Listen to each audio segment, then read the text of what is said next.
Alors, dans tout Star Trek, il y a un élément déclencheur. Dans le cas de Mines de demain, cet élément déclencheur, c'est notre premier conférencier, Alain Beauséjour. Monsieur Beauséjour est directeur général de MISA. Il cumule plus de 20 années d'expérience à la direction d'entreprises technologiques et manufacturières en mode croissance. Cet automne, après nous avoir présenté sa vision des mines de demain, il nous a lancé un défi. Je vais le paraphraser. Si la page était blanche et que vous deviez créer un modèle d'enseignement supérieur qui réponde à cette vision des mines de demain, ça aurait l'air de quoi? Alors, une graine a germé. Et il est encore ici avec nous aujourd'hui. Et c'est avec grand plaisir que nous l'accueillons pour nous présenter, pour qu'il puisse vous présenter à vous aussi sa vision des mines de demain. Alors, monsieur Alain Beauséjour. Merci beaucoup. Bon matin à tous. Merci pour cette belle invitation du pôle d'enseignement de vous parler d'un sujet qui me tient à cœur. La mine autonome, une interprétation d'une vision des mines de demain. D'entrée de jeu, résolvons un problème ou un débat de vocabulaire. Mine autonome, mine 4.0, mine intelligente, mine connectée, tous des variations sur le même thème. Chez MISA, on parle de mine autonome puisque ce concept a le mérite d'asservir les technologies ou de fédérer les technologies numériques et aussi d'aborder le concept sous l'angle opérationnel.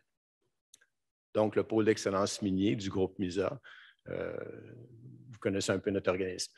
Il y a quelques questions qui vont susciter votre réflexion au cours des 2 prochaines journées. Dans la prochaine heure, je vous en propose une, interpréter mine de demain. Donc, sommes-nous, et c'est un peu en ligne avec le défi qu'on avait discuté lors de notre rencontre de l'automne dernier, sommes-nous à la recherche d'une demande de marché ou acquérir une vision de l'industrie? Si notre ambition est d'identifier une demande, alors il est déjà trop tard. L'industrie et la concurrence sont déjà à mettre en œuvre des solutions. Si notre ambition est d'acquérir une vision, alors nos défis sont de maîtriser le contexte d'opération et d'environnement de l'industrie et de dessiner notre feuille de route collaborative. Au cours de la présentation, au cours de la prochaine heure, on va aller explorer les éléments de contenu qui vont vous permettre de réfléchir sur l'une ou l'autre de ces questions, faire votre niche. Pour ma part, mon objectif de ma présentation va d'emblée vous dire un peu où je me situe. Et mon objectif à travers la présentation de ce matin est de partager une vision du futur de l'industrie minière qui interprète les nouvelles règles du jeu et nous procure une position stratégique riche d'opportunités et d'accomplissements. Et pour aller explorer, atteindre cet objectif, quel est le plan de match? Donc, dans un premier temps, on va discuter de qu'est-ce qu'une mine autonome et est-ce vraiment une nouvelle ère? Sommes-nous à l'aube d'une nouvelle ère minière? Quelles sont les prémices qui nous permettent de comprendre et de confirmer effectivement que nous sommes dans une période absolument exceptionnelle qui se manifeste notamment par l'effervescence technologique qu'on voit partout à travers l'industrie et vous allez avoir des preuves probantes tout au long des 2 prochaines journées. Lire le futur des nuages à l'horizon, donc quels sont les enjeux auxquels on devra faire face d'un point de vue stratégique, d'un point de vue organisationnel, qui, je l'espère, va nous encourager à se mobiliser. Et pour faire face aux défis qui se présentent à nous, bien, quels sont les défis que nous devrons relever? Et l'ensemble de les informations nous mènera vers comment acquérir une vision de l'industrie. Lorsqu'on parle de mine autonome, il y a toutes sortes de mots à caractère technologique qui viennent à notre esprit. Vous voyez ici un nuage de mots où on parle de réalité augmentée, réalité virtuelle, intelligence artificielle, etc., etc., etc. Ce que je vous propose dans la prochaine heure, c'est d'aborder le concept de mine autonome sous l'angle opérationnel et non technologique. Et mon défi de la prochaine heure est de référer au minimum aux technologies pour vraiment aborder le concept sous l'angle opérationnel. Bon, donc, la mine autonome est un mode opérationnel et bâti sur l'ensemble des savoirs et des savoir-faire qui ont été construits au cours des dernières décennies. On comprend bien aujourd'hui que nos mines sont fortement mécanisées. C'est une des forces de l'industrie minière du Québec. Et à travers le déploiement des technologies de mécanisation des opérations minières, bien, il y a toutes sortes de savoirs et de technologies qui se sont déployés. Et aujourd'hui, on est rendu de façon très, très rapide à déployer les technologies d'automatisation, Donc, l'instrumentation contrôle de l'ensemble des équipements en opération sous terre qui génèrent des données et permet de mettre en place des systèmes d'intelligence de suivi des opérations. L'avenir, désolé, là, la conversion PDF a changé un petit peu la mise en page. L'avenir va vers la robotisation et la capacité de déployer des robots, et on en voit déjà, s'appuie sur la maîtrise des technologies d'automatisation et des technologies de mécanisation. Le futur, c'est l'autonomisation.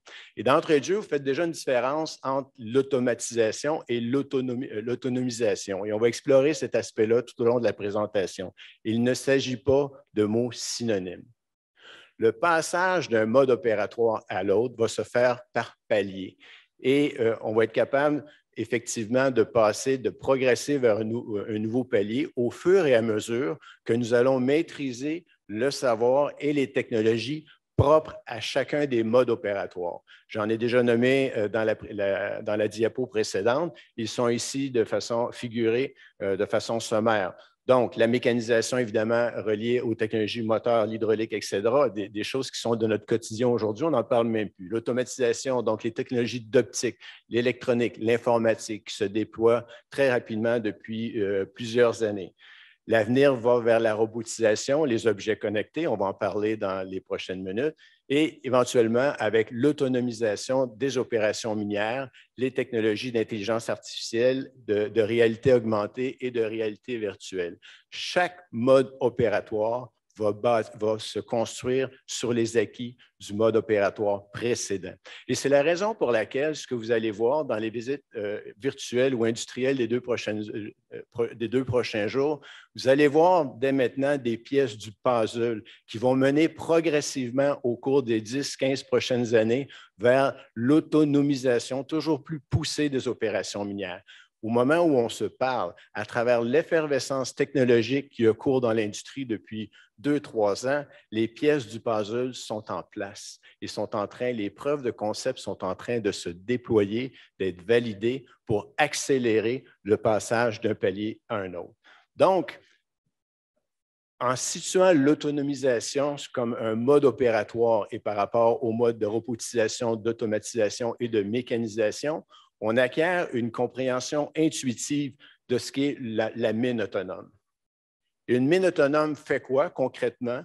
Bien, il y a sept grandes fonctions. Elle reconnaît la voix, reconnaît des formes et des objets, se déplace dans un environnement, apprend et prédit, comprend le langage naturel, identifie des patrons et des similitudes, prend des décisions optimisées. Et les deux dernières fonctions sont justement ce qui donne l'apparence de l'intelligence des objets. Et si vous voulez acquérir ou développer une compréhension plus technologique des technologies numériques, bien, posez-vous la question, quelles sont les technologies qui permettent de reconnaître la voix? Quelles sont les technologies qui permettent de reconnaître les objets? Et vous allez ainsi acquérir une compréhension des technologies numériques sous l'angle des fonctions et comment ces fonctions permettent d'améliorer la performance des opérations minières. Toutes ces fonctions d'une opération autonome et que donnent accès les technologies numériques permet d'augmenter nos capacités de communiquer et de décider. Je n'irai pas dans le détail de cette matrice, elle sera pour référence sur la distribution des PowerPoint après, mais ça vous donne des exemples plus concrets des différents systèmes qui sont mobilisés. Certains, on les connaît déjà dans notre vie au quotidien, mais ultimement, ce qu'on cherche à faire par l'autonomisation des opérations minières, à embarquer les technologies numériques pour améliorer la performance des opérations, mais c'est de développer notre capacité à communiquer et notre capacité à décider. On vient de mettre la table sur le concept de mine autonome et on l'a abordé, comme je l'ai mentionné, sous l'angle opérationnel.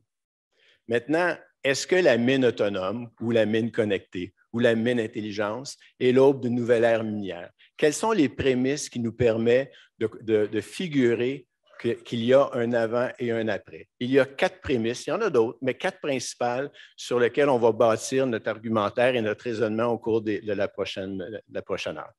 Certaines des prémices sont des affirmations qui, je pense, vont faire consensus assez rapidement.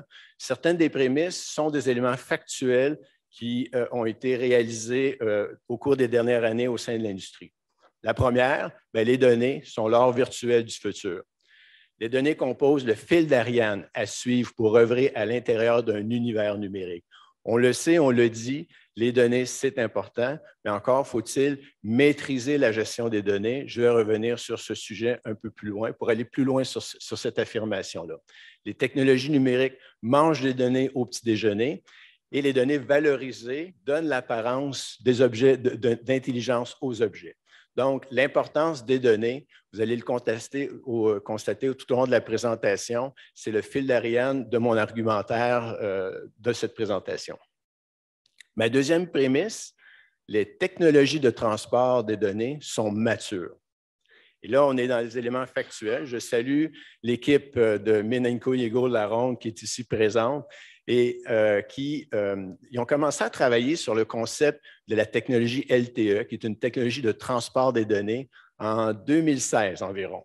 Et la preuve de concept de la technologie LTE pour le transport des données sous terre a été rendue publique en mars 2019.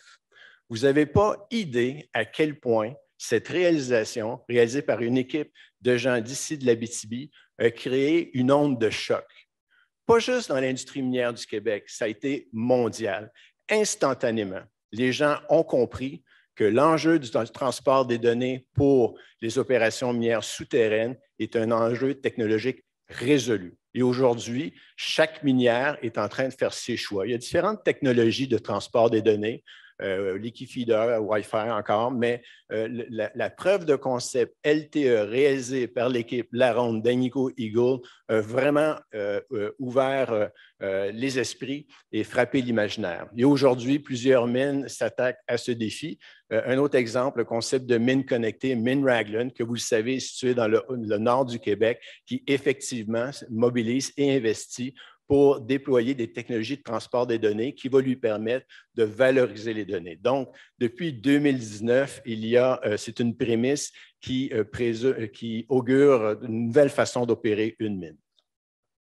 Donc, la démocratisation des technologies de transport des données appliquées aux opérations minières souterraines a été le dernier d'une série de déclencheurs qui expliquent l'effervescence technologique actuelle. La troisième prémisse, les dispositifs en opération souterraine sont connectés. Donc, les technologies de transport des données sont maintenant performantes et matures. Le défi est de connecter tous les dispositifs sous terre qui participent au flux logistique des opérations minières et d'amener ces données-là en surface pour être capable de les traiter et de les valoriser. Et à l'heure actuelle, il y a énormément, on le voit chez les équipementiers, énormément d'investissements pour instrumenter les équipements mobiles.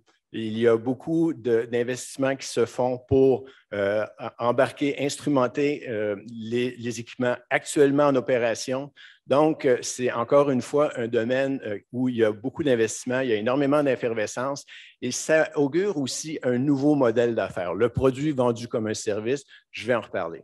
Mais donc, les technologies de transport sont matures, les dispositifs connectés s'instrumentent de plus en plus. C'est une des prémices qui augure à le concept de mine autonome. Et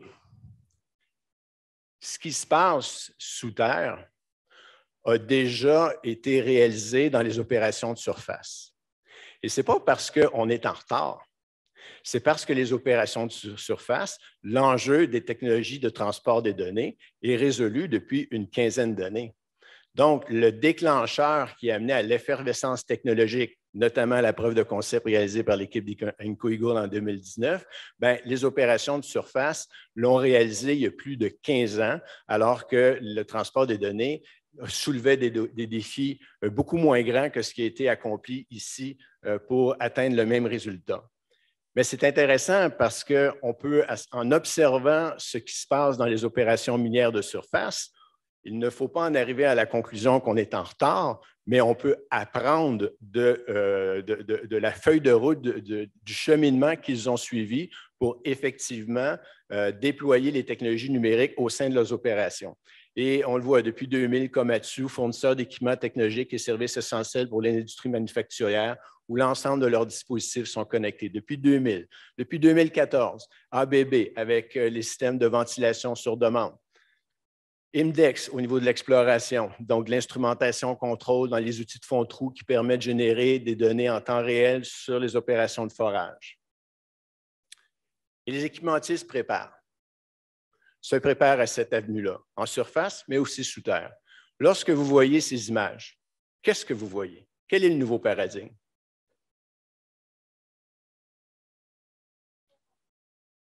Pardon? Exact. Il n'y a pas de chauffeur, véhicule autonome. Donc, une preuve évidente que l'autonomisation des opérations minières, surface ou sous terre, va devenir une réalité de plus en plus probante au cours des 10-15 prochaines années. Ça veut dire quoi, ça, au niveau de formation et d'enseignement? Si votre idée est d'acheter un simulateur pour stimuler et accélérer la formation des chauffeurs, bien, vous venez de comprendre que la technologie dans laquelle vous allez investir est une technologie de transition. Parce que dans 15 ans, il va y avoir de moins en moins de chauffeurs et un jour, il n'y aura plus de chauffeurs. Donc, les choix technologiques qui vont supporter vos solutions d'affaires doivent s'appuyer sur une vision claire pour être capable d'identifier les technologies qui sont porteuses d'avenir versus les technologies qui sont transitoires. Un simulateur pour la formation, ça coûte cher.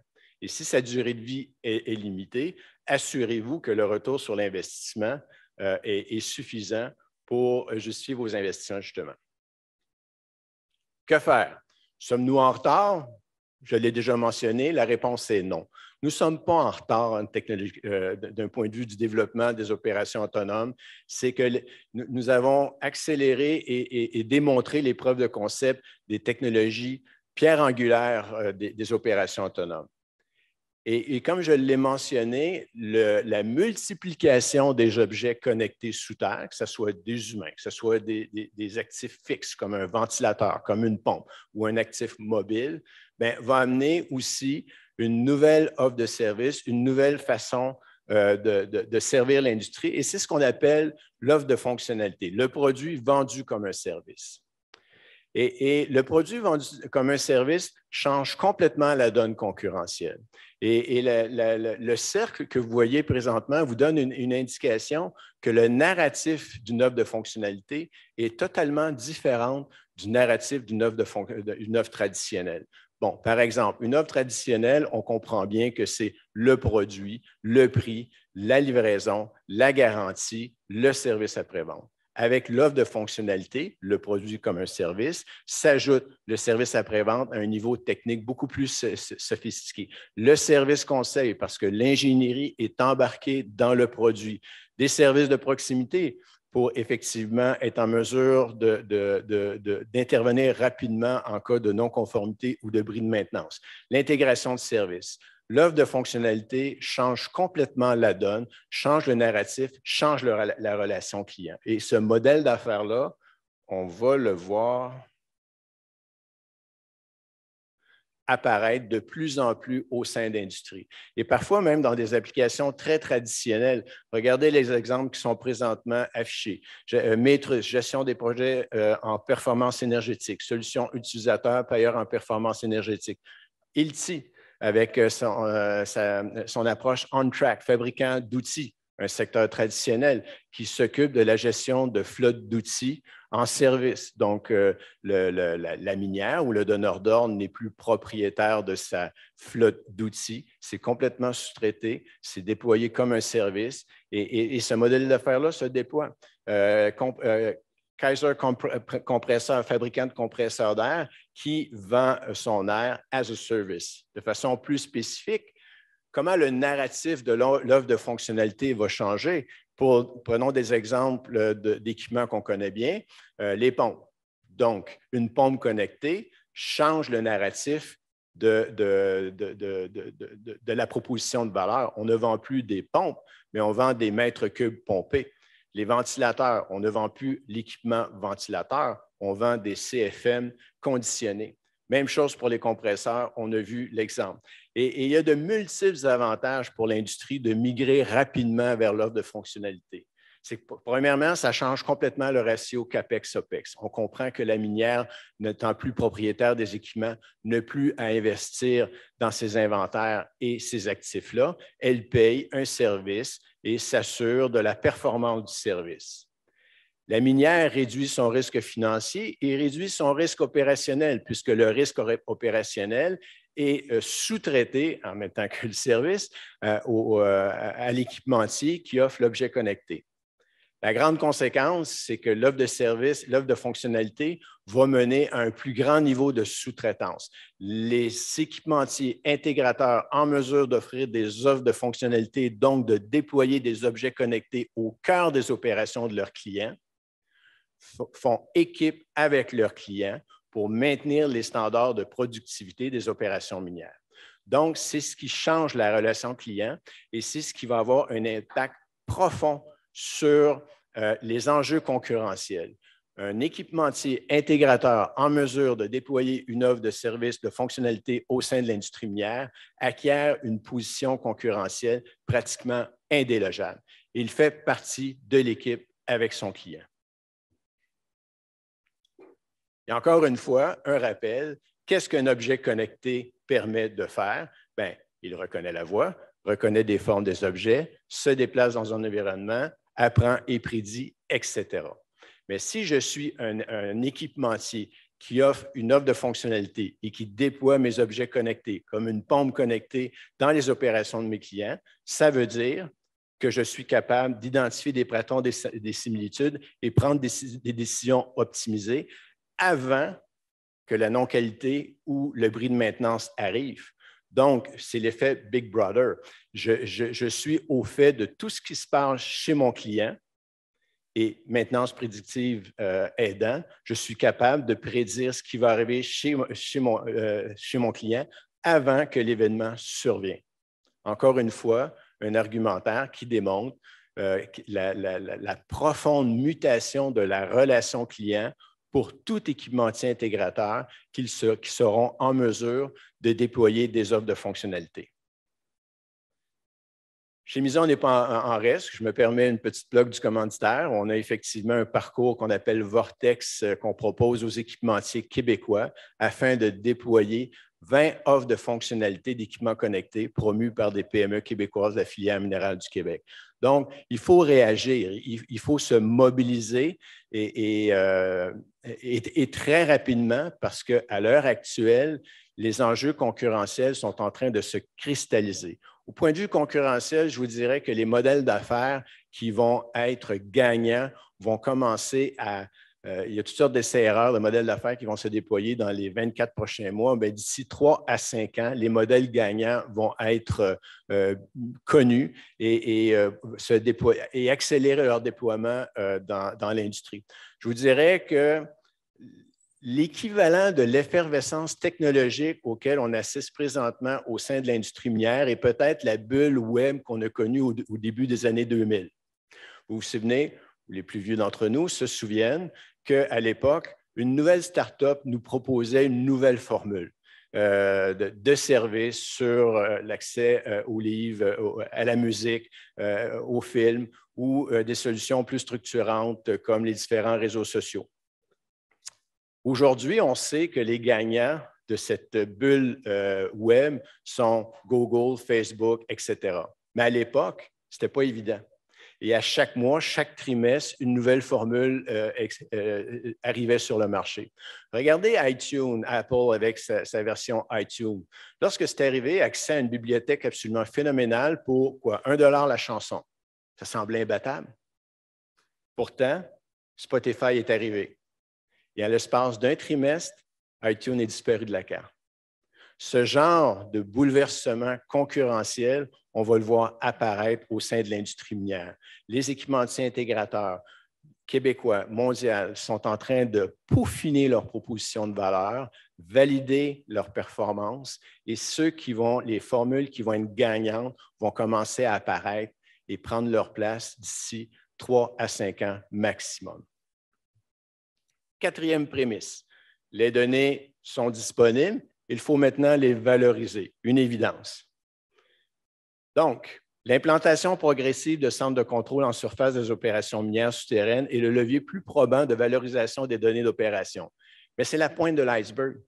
Le déploiement de plus rapide des centres de contrôle, et vous allez le voir dans les 2 prochaines journées, est un indice que les minières se mobilisent pour être capables de gérer correctement leurs données et les valoriser. Mais derrière ça, il y a toute une architecture de savoir et de technologie à mettre en place pour y arriver. On va y revenir. Mais le déploiement de plus en plus rapide de centres de contrôle soulève des enjeux stratégiques et concurrentiels assez intéressants. Et je vous offre une perspective.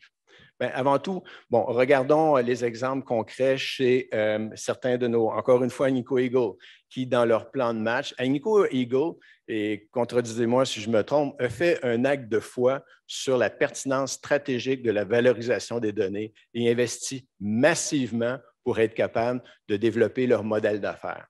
Et depuis 2018, l'entreprise travaille à l'ingénierie et au design de leur centre de contrôle. Et ils commencent à avoir une structure de centre de contrôle intimement liée au niveau opérationnel de leur structure corporative, au niveau des complexes miniers jusqu'aux centres de services régionaux et le siège social. Et regardez l'échéancier très court qu'ils se sont dotés. Les centres de contrôle, vraiment, que vous allez voir dans les prochaines années, 22-24.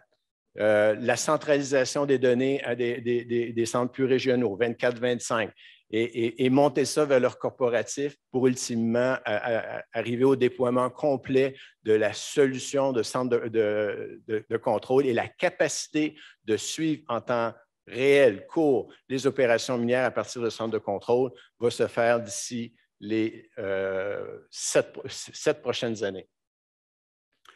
Encore une fois, l'exemple de Raglan, qui eux aussi sont à réfléchir le design et l'ingénierie de leur centre de contrôle et déploient de façon progressive et en silo la connectivité de leur opération minière, la captation de ces données, l'amener vers leur centre de contrôle pour effectivement apprendre à valoriser les données. Chez Raglan, je dirais qu'ils ont une approche plus en silo, se concentrent présentement sur leur quick win, ce qui va leur amener des gains les plus rapides. Et c'est sur la phase d'extraction qu'ils se concentrent. Mais l'intention est la même. L'intention est de développer des savoirs et des technologies qui permettent de valoriser les données. Vous allez le voir dans les 2 prochaines journées. Et cette perspective des centres de contrôle, quel horizon se dessine devant nous? Quels sont les enjeux concurrentiels, stratégiques qu'on peut figurer et comment la lecture que nous ferons vont influencer nos propres stratégies, notre propre développement de produits, de services, d'offres de services? Donc, c'est un fait. Un jour, d'ici 2030, les opérations minières seront suivies et contrôlées par un centre en surface. Mais la question qu'on peut se poser pour tenter de teaser notre réflexion, d'accélérer notre réflexion, nous parlons un centre, un site ou un centre multisite? Et la question qui tue, si on admet qu'un centre de contrôle peut suivre en temps réel les opérations de plusieurs complexes miniers, ce centre de contrôle va être situé où dans le monde?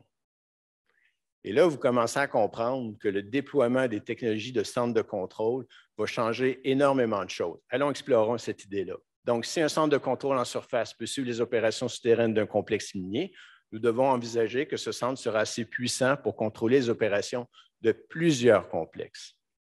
2 enjeux stratégiques. Bon, et juste pour peut-être signaler le sentiment, l'esprit d'urgence. Vous avez ici l'exemple du consortium SMAG avec leur solution holistique. Et le consortium SMAG, qui regroupe des grands équipementiers de l'industrie minière, travaille une feuille de route collaborative pour proposer à l'industrie leur solution holistique qui, effectivement, porte l'ambition de réaliser exactement ce que je viens de vous dire, la capacité de suivre à distance les opérations minières à partir de centres de contrôle. Et le consortium SMAG, la course est déjà lancée. Elle a débuté en 2019 et le consortium SMAG a donné la date de la file d'arrivée. Pour eux, leur échéancier de leur solution, le déploiement commercial de leur solution holistique qui mobilise toutes les technologies numériques auxquelles vous pouvez penser et qui va amener des propositions de valeur exactement de la nature dont j'ai présenté dans les diapositives précédentes. Ils veulent se déployer en 2030. La course est lancée et la date d'arrivée est déjà déterminée. Je parlais des enjeux que soulève la perspective d'avoir des centres de contrôle capables de gérer du multisite. La première, le premier enjeu stratégique, c'est l'externalisation de l'offre de services de centres de contrôle. Mettre en place des centres de contrôle suppose l'acquisition de nouvelles expertises, suppose la maîtrise de nouvelles technologies numériques. Et certaines minières vont faire le choix d'investir dans l'acquisition de ces savoirs et l'acquisition de ces technologies pour être capables effectivement d'être propriétaires des opérations de leur centre de contrôle. Mais certaines pourront faire des choix stratégiques différents et externaliser le service. Si bien que, compte tenu de la courbe d'apprentissage et des investissements requis, il y a plusieurs scénarios qui vont se mettre en place, dont celui de l'externalisation. Et si le modèle d'affaires de l'externalisation, la sous-traitance des centres de contrôle se déploie en tout ou en partie, ça soulève plusieurs enjeux, notamment sur l'accès de la donnée, je vais y revenir, mais aussi sur l'expatriation.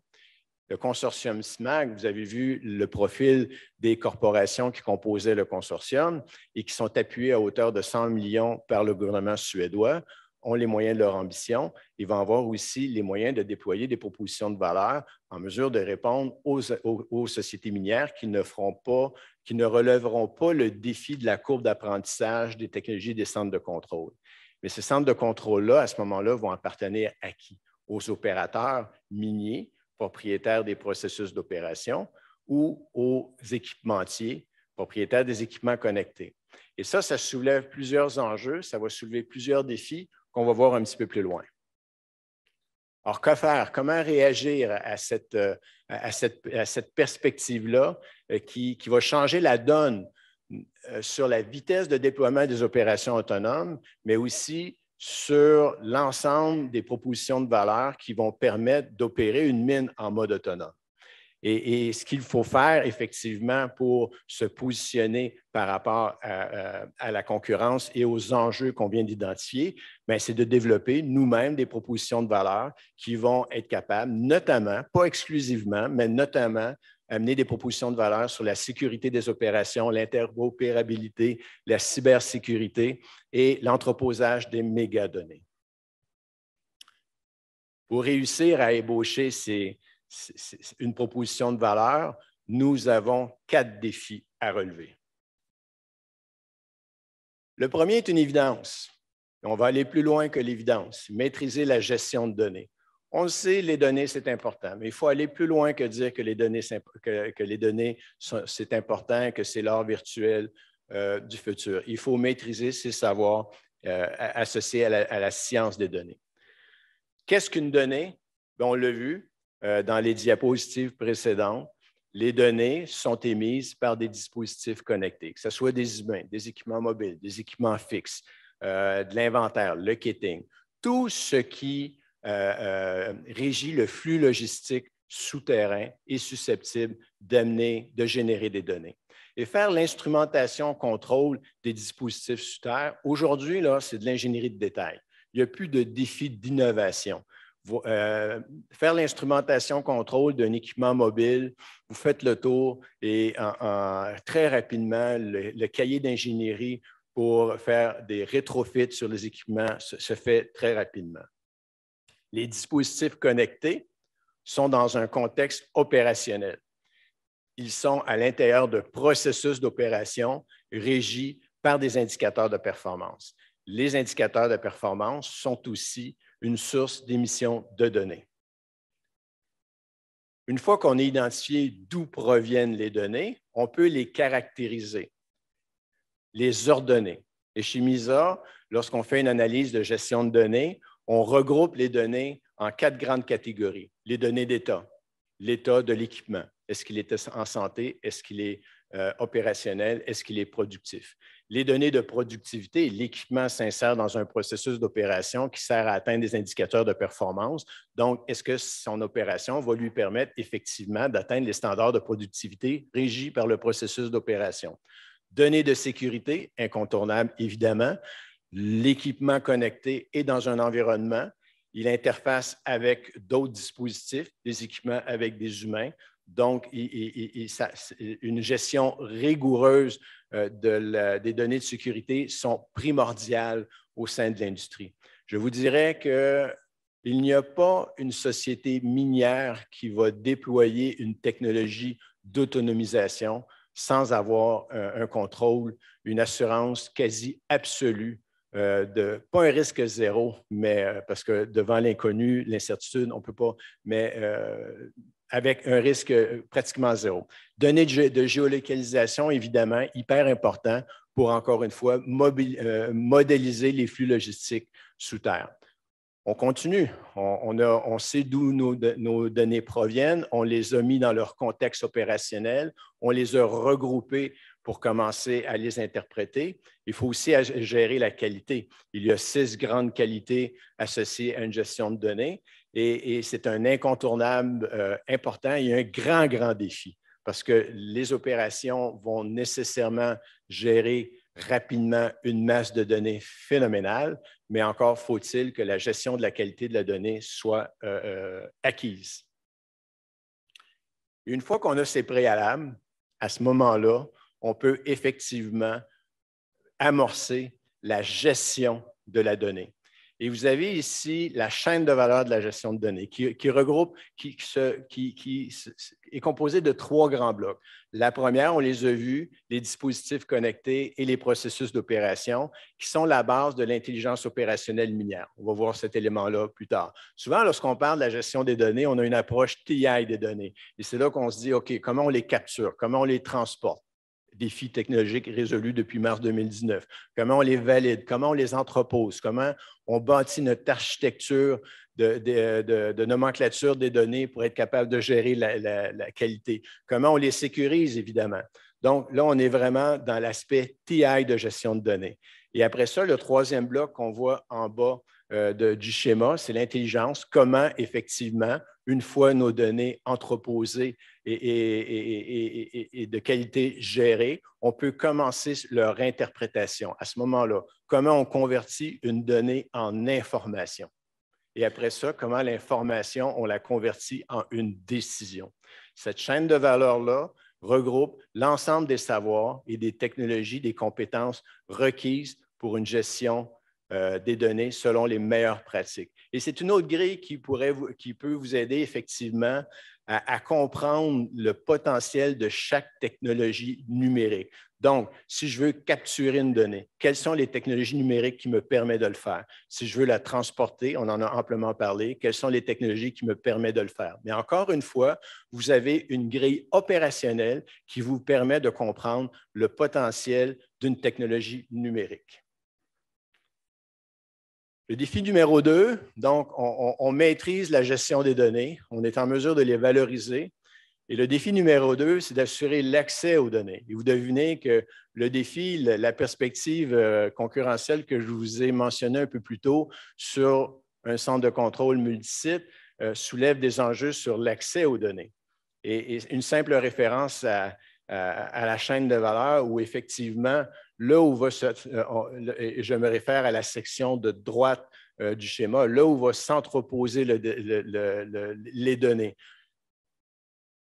L'entité qui va définir l'architecture de nomenclature des données va avoir le contrôle sur l'accès aux données. Et ça, c'est un enjeu stratégique hyper important. Le défi numéro 3, mobiliser les savoirs. On a beaucoup parlé de processus d'opération minière. Il y a énormément de disciplines associées à ça. Il y a un savoir-faire important. Et vous savez, la mine autonome, les enjeux opérationnels vont rester les mêmes. Donc, récupération, taux de découverte, sécurité, développement durable, acceptabilité sociale. Mais maintenant, l'ensemble des enjeux vont se lire et la reddition de comptes va se faire dans un environnement numérique. D'où l'importance de mobiliser les savoirs innovants.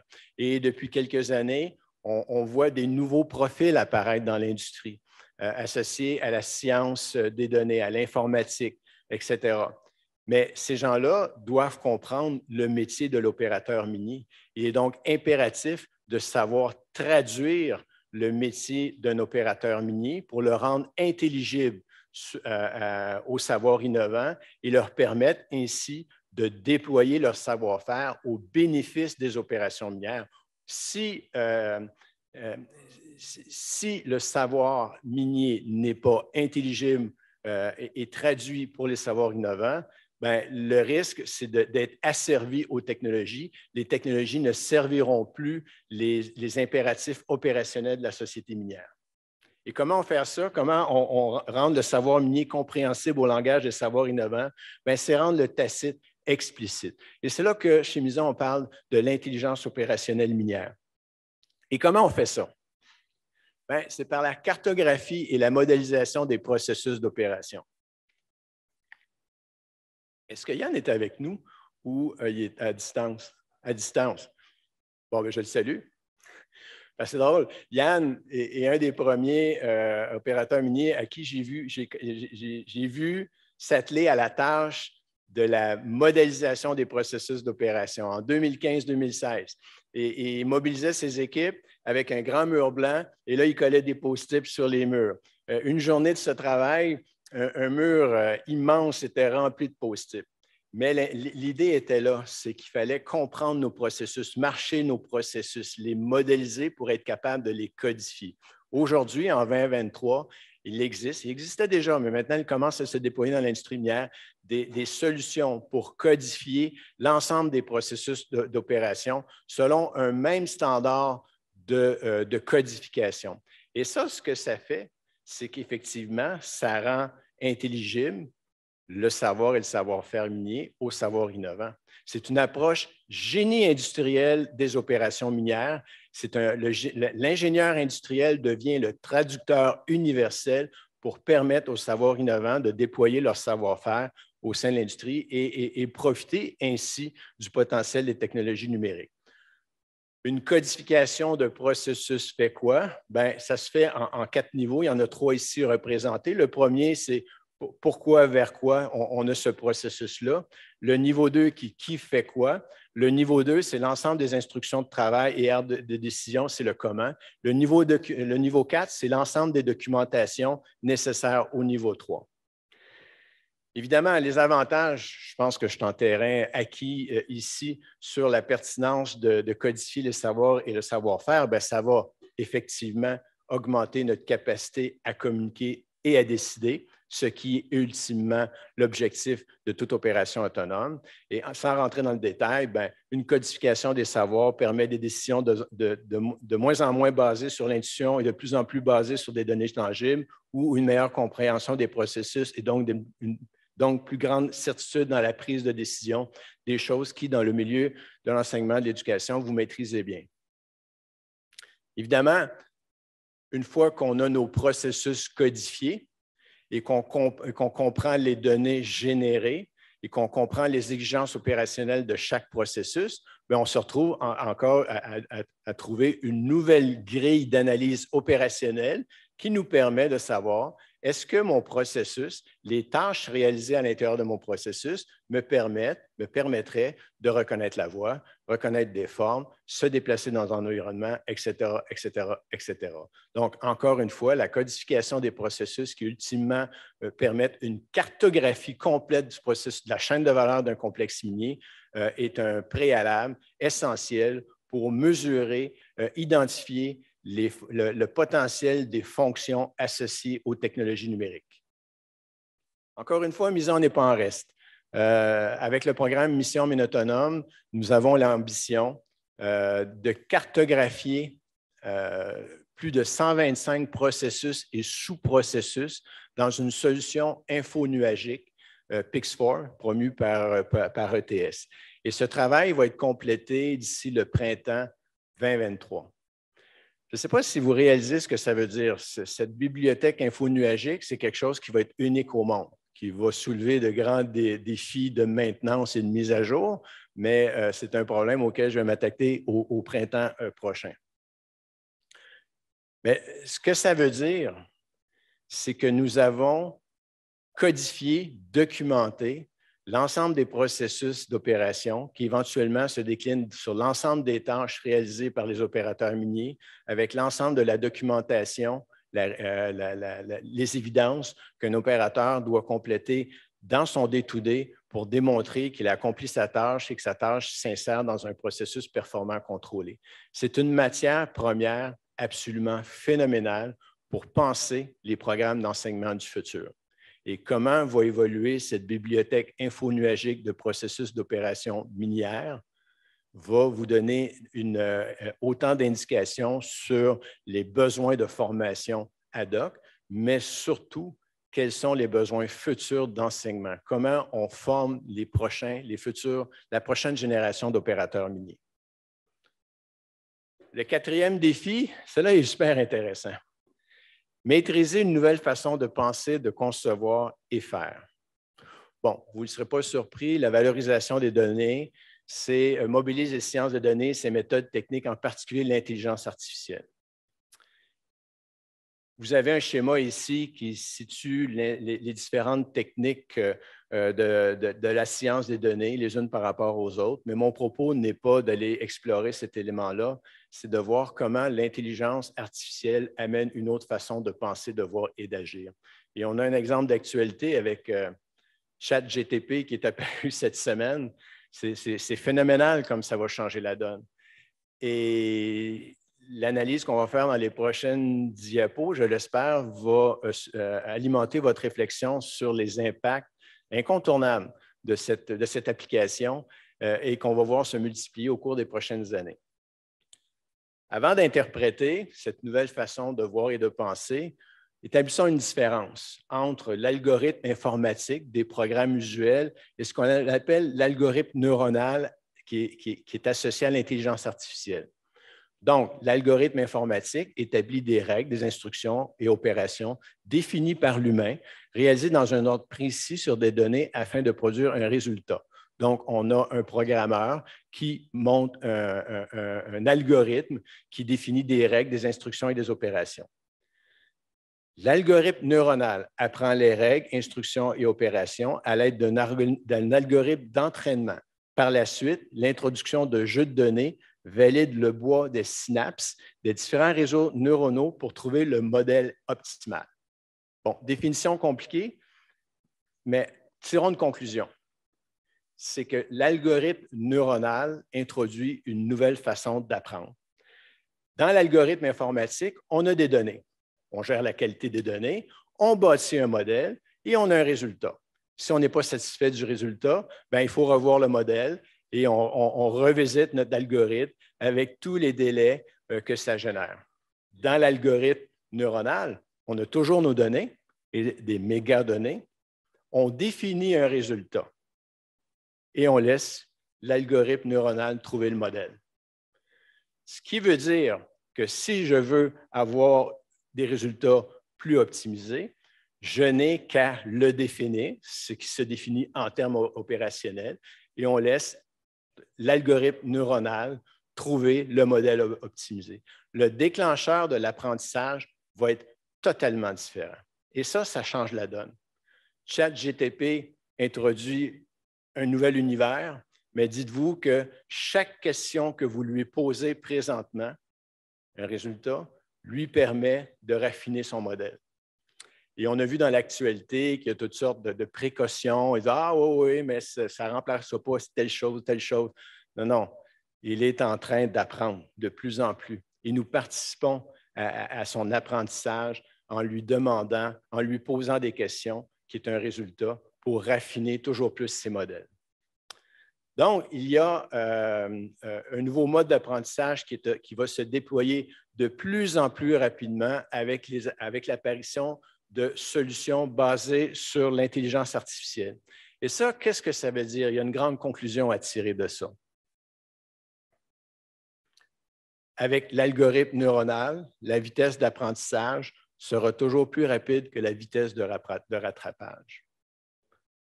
C'est que le système, du fait qu'il se concentre sur les résultats que lui dit, va trouver, avec la puissance informatique, les modèles optimisés.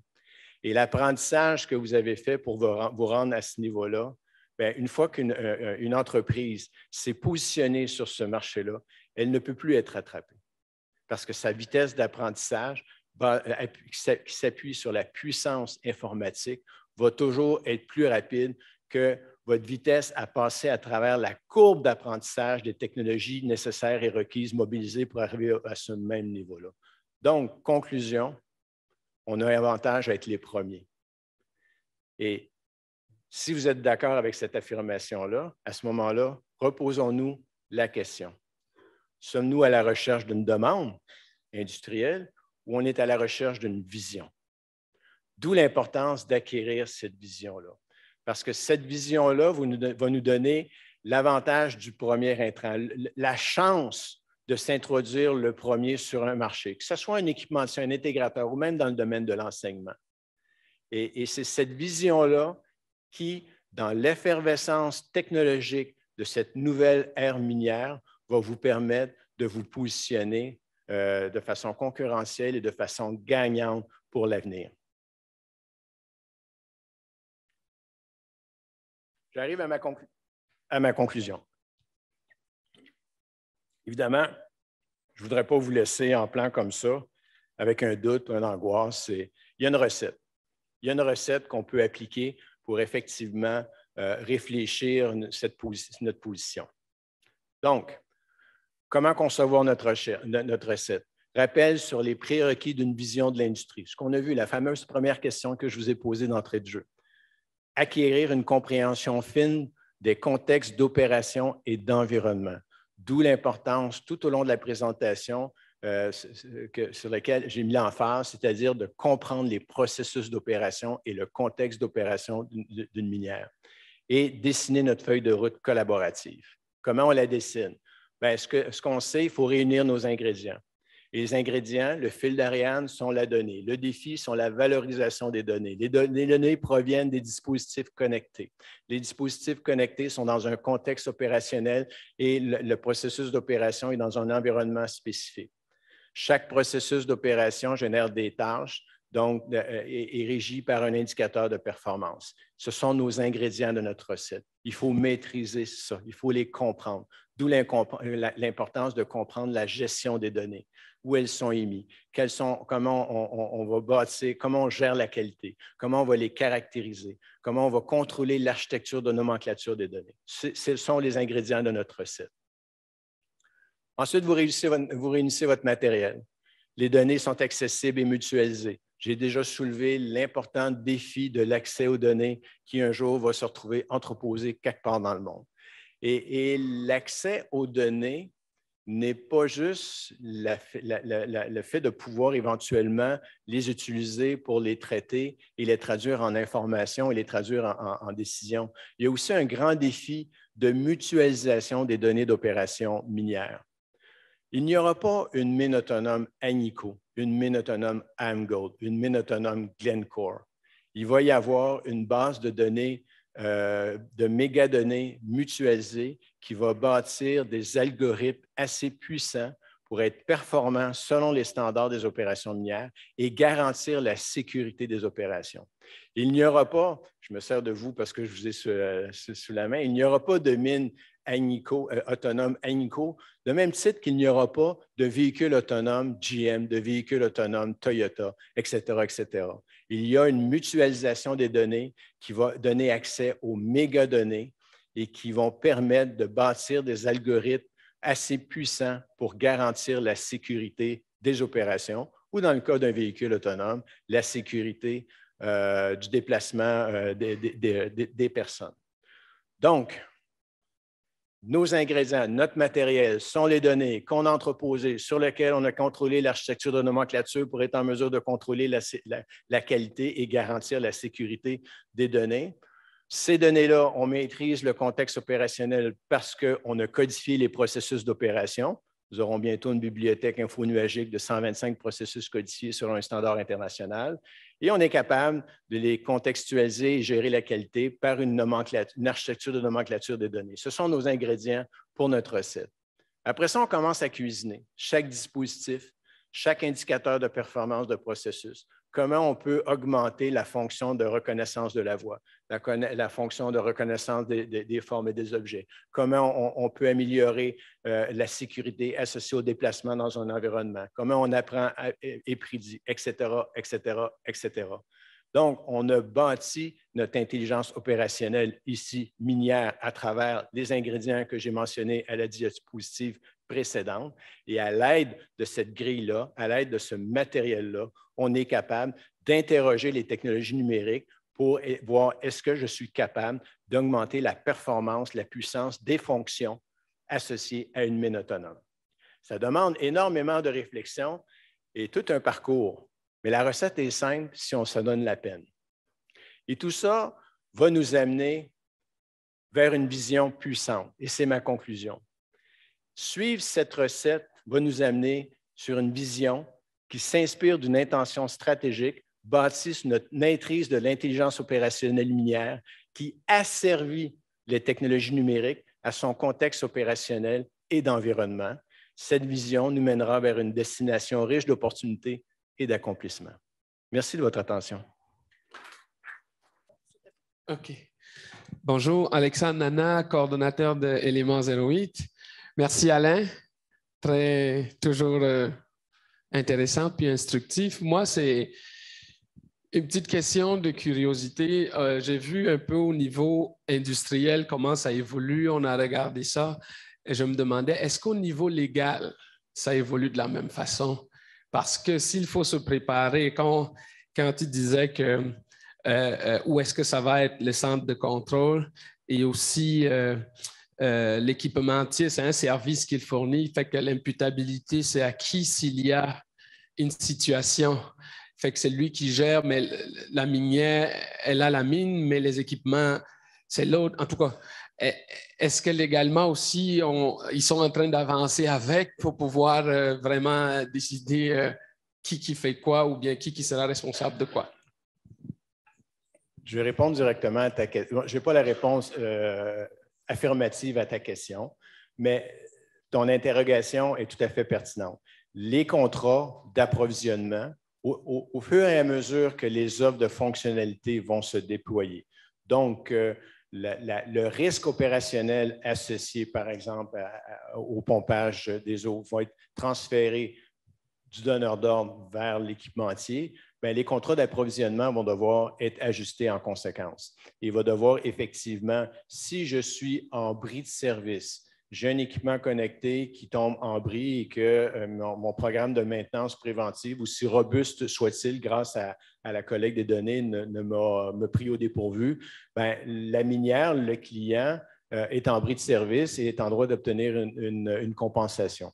Et les contrats d'approvisionnement vont devoir effectivement prévoir ça. Je ne saurais pas dire si les services d'approvisionnement en sont rendus là, mais les services d'approvisionnement des minières, de toutes les minières, se sont professionnalisés, c'est-à-dire qu'il y a des personnes maintenant, des surintendants d'approvisionnement formés spécifiquement sur cette tâche-là, régis souvent par un ordre professionnel. Donc, ils ont les compétences internes pour s'ajuster assez rapidement au fur et à mesure qu'on va assister au déploiement des offres de fonctionnalité. mais tu as tout à fait raison, les contrats d'approvisionnement vont devoir être ajustés à cette nouvelle réalité. J'impartis mon risque si j'ai un bris de service, qui va être responsable de ça? Il y a un élément important. Au niveau, ta question me permet d'ouvrir une parenthèse sur la propriété des données. Et ça, on est dans un territoire totalement neuf. On a fait plusieurs recherches CIMISA par rapport à un autre projet et les modèles d'affaires associés à la propriété des données et la mutualisation des données qui soulèvent les enjeux de sécurité, d'anonymisation, etc. Il y a certains modèles dans le domaine de la santé qui commencent à émerger, mais c'est un territoire totalement neuf.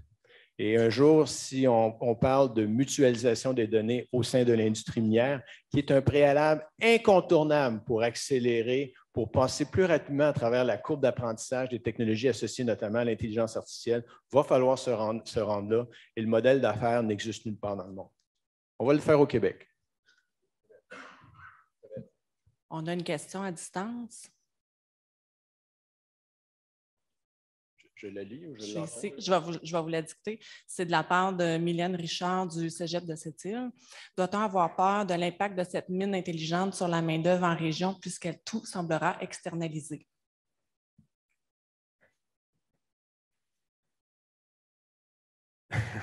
Tout déploiement de technologie, plus une technologie est puissante, plus elle va induire des changements importants dans la structure d'emploi. Mais l'expérience qu'on a acquise à travers toutes les vagues industrielles, on est rendu à la vague 4.0, on commence à parler de la 5.0, toutes les vagues ont mené à de la création de richesses qui, en bout de piste, créent plus d'emplois. Donc, on peut s'attendre effectivement à ce qu'il y ait un changement dans les profils d'emploi. Vous allez en discuter amplement. Et dans le type d'emploi, ce n'est pas juste une question de compétences, c'est des nouvelles compétences qui vont arriver. Et dans l'industrie minière, les choses vont se dérouler graduellement. Chaque minière fait une preuve de concept d'une pièce de puzzle. La mine autonome n'apparaîtra pas du jour au lendemain en 2026. Tout à coup, il y a des preuves de concept qui se font sur chaque minière, sur chaque nouveau projet minier et l'occasion de tester une nouvelle technologie. Et quelque part, en 2035, la mine autonome va apparaître. L'important, comme entreprise, comme institution et comme région, est d'avoir cette vision claire-là pour être capable de se préparer à ça. Et on a une fenêtre d'une dizaine d'années pour se préparer à cette nouvelle structure d'emploi. La chaîne de valeur va être profondément transformée. Donc, les opportunités d'impartition stratégique de sous-traitance vont être profondément transformées. Il faut avoir une lecture claire pour se préparer comme région à tirer son épingle du jeu. Mais si vous cherchez à lutter contre une mouvance aussi puissante, c'est lutter contre les moulins à vent, là.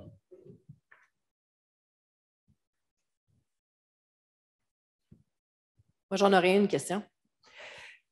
À Noël, je ne sais pas s'ils traînent des ados là, dans ton environnement, mais tu leur dis quoi aux ados par rapport au secteur minier, puis qu'est-ce qui les attend, puis ils vont faire quoi?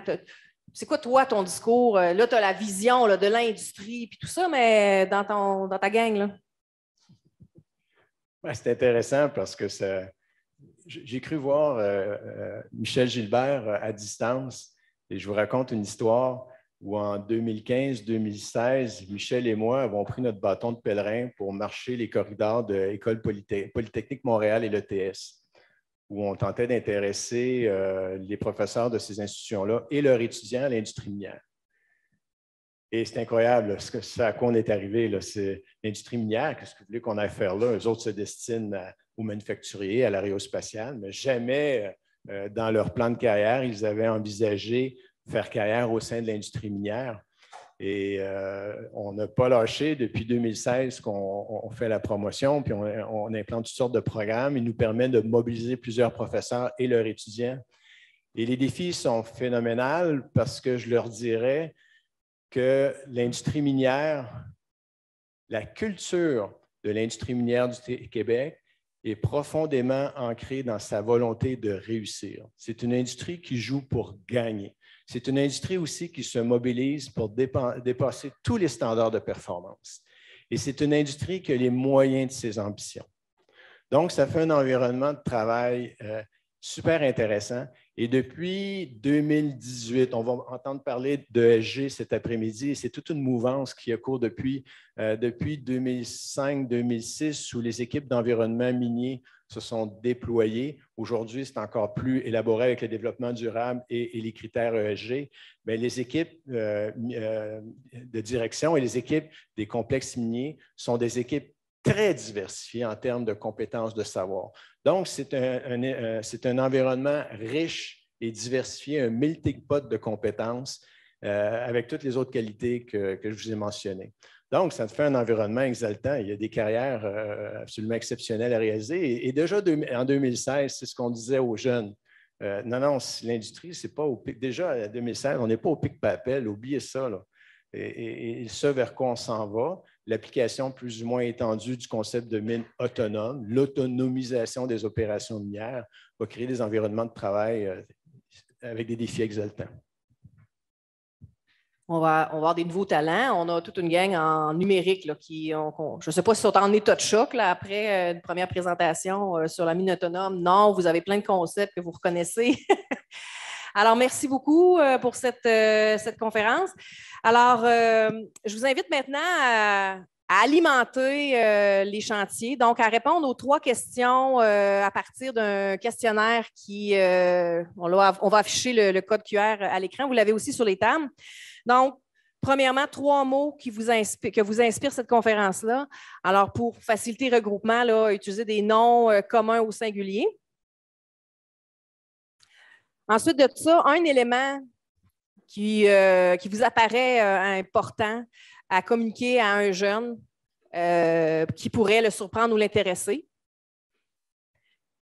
Et un enjeu auquel, selon vous, l'enseignement collégial pourrait être confronté par rapport aux besoins des mines de demain. Alors, on va faire cet exercice-là à toutes les conférences, ce qui devrait nous donner une belle liste vu le nombre de participants. Et bien sûr, ce travail-là sera l'intrant aux travaux de demain.